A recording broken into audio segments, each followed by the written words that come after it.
Assalamualaikum warahmatullahi wabarakatuh. Pada video kali ini saya akan menyampaikan rangkuman materi mengenai analisis isu kontemporer dengan tutor Bapak Ahmad Fauzi Batubara SAP MPA dan perkenalkan saya Indra Yasinta Oktavia Marpaung dengan nomor urut 32 dari kelompok 4 peserta Latsar Angkatan 10 BPSDM Pemprov Suhu tahun 2022.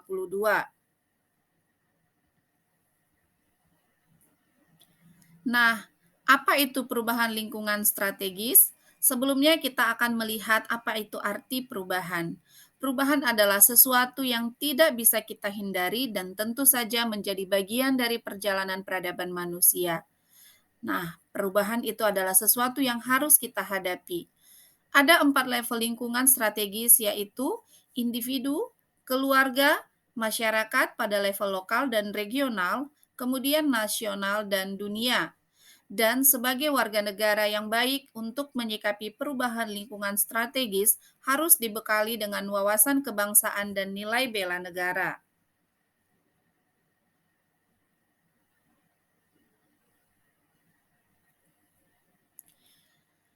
Ada 6 modal insani yang dapat dilakukan atau yang harus dimiliki dalam menghadapi perubahan lingkungan strategis. Yang pertama adalah modal intelektual. Pada dasarnya, manusia ini memiliki sifat dasar, proaktif, dan inovatif yang dapat dikembangkan untuk mengelola setiap perubahan lingkungan strategis yang cepat berubah. Kemudian yang kedua adalah modal emosional, di mana modal emosional ini digunakan manusia untuk mengenal dan mengelola emosi diri sendiri.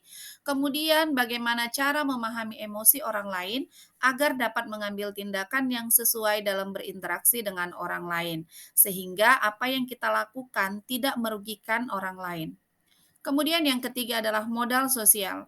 Modal sosial ini dapat kita gunakan untuk membentuk jaringan kerjasama di antara masyarakat sebagai fasilitasi untuk pencarian solusi dan permasalahan yang dihadapi.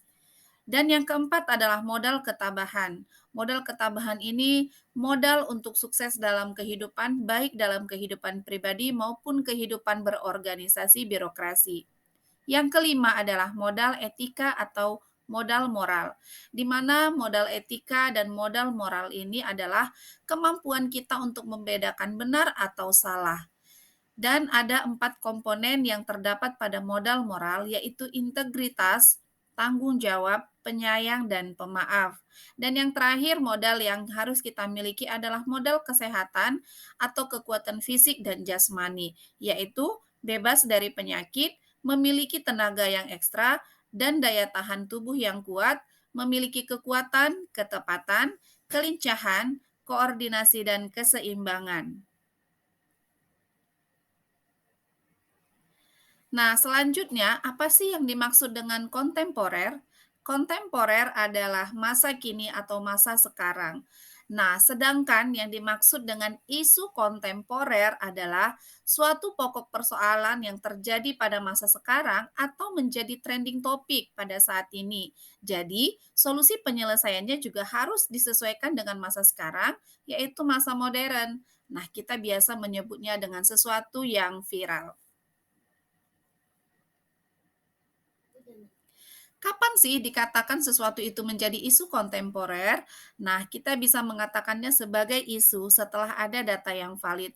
Jadi kita perlu mencari kebenaran, keabsahan, kevalidan dari yang kita anggap sebagai isu.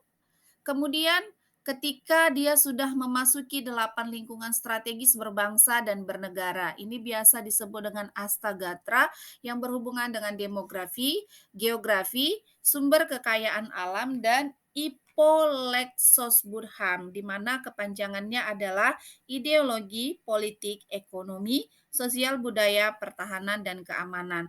Jadi ketika dia sudah memasuki lingkup ini, maka dia juga sudah dapat dikatakan sebagai isu kontemporer. Nah, selanjutnya, hal tersebut berpotensi menimbulkan dampak negatif berupa AGHT. Nah, apa itu AGHT?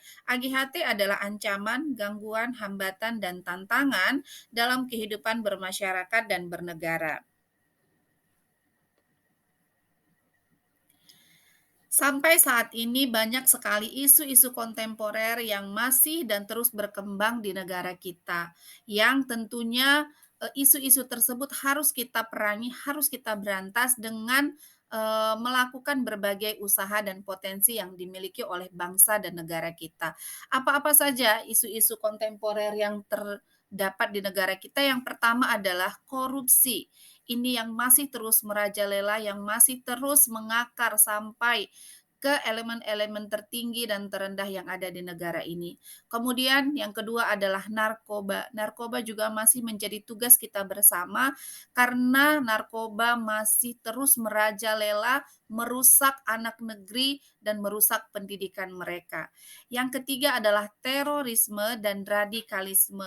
Ini juga masih kita temui banyak sekali kasus-kasus terorisme yang terjadi di Indonesia yang sampai sekarang masih menjadi perhatian kita. Yang keempat adalah money laundry. Nah, money laundry atau yang biasa kita sebut dengan pencucian uang ini sering sekali terjadi di kalangan-kalangan atas. Mereka menyalahgunakan jabatan, menyalahgunakan wewenang untuk mendapatkan sesuatu yang bukan hak mereka dan mereka melakukan segala cara untuk mendapatkan kekayaan yang lebih. Kemudian ada proxy war dan yang keenam adalah kejahatan media massa yang masih harus kita perangi seperti hate speech dan banyaknya berita-berita hoax yang masih harus kita cari dan kita saring kebenarannya. Nah, terdapat 3 kemampuan yang dapat mempengaruhi dalam mengidentifikasi atau menetapkan isu, yaitu kemampuan environmental scanning, problem solving, dan berpikir analisis. Ya, jadi kita sebaiknya harus memiliki kemampuan ini agar dapat mengidentifikasi isu yang kita terima, sehingga isu itu benar-benar valid untuk nantinya dapat kita analisis agar dapat mengubahnya menjadi sesuatu yang positif. Ada beberapa teknik yang dapat dilakukan untuk menganalisis isu-isu kontemporer, yaitu yang pertama, ada teknik tafisan isu. Kita dapat menggunakannya dengan teknik APKL, yaitu aktual, problematika, kehalayakan, dan kelayakan. Kemudian teknik yang kedua adalah teknik USG, yaitu urgensi, seriousness, dan growth. Nah, aktual artinya isu tersebut benar-benar terjadi dan sedang hangat dibicarakan dalam masyarakat. Sedangkan kehalayakan artinya isu tersebut menyangkut hajat hidup orang banyak. Problematik artinya isu tersebut memiliki dimensi masalah yang kompleks, sehingga memang sangat perlu dicarikan segera solusinya secara komprehensif. Dan yang terakhir adalah kelayakan, artinya isu tersebut memang masuk akal, realistis, relevan, dan dapat dimunculkan inisiatif pemecahan masalahnya. Sedangkan urgensi adalah bahwa isu tersebut penting atau mendesak untuk diselesaikan dan serius dibahas dengan akibat yang mungkin akan ditimbulkan serta masalah terus berkembang. Nah, itulah beberapa teknik yang dapat kita lakukan dalam melakukan teknik tapisan isu. Dan yang kedua adalah teknik analisis isu dan yang ketiga analisis kesenjangan atau gap analisis. Menganalisis isu dapat dilakukan dengan menggunakan fishbone, yaitu alat untuk menemukan hubungan sebab akibat. Karena salah satu tujuan utama analisis isu adalah mengubah dampak negatif isu tersebut menjadi dampak positif.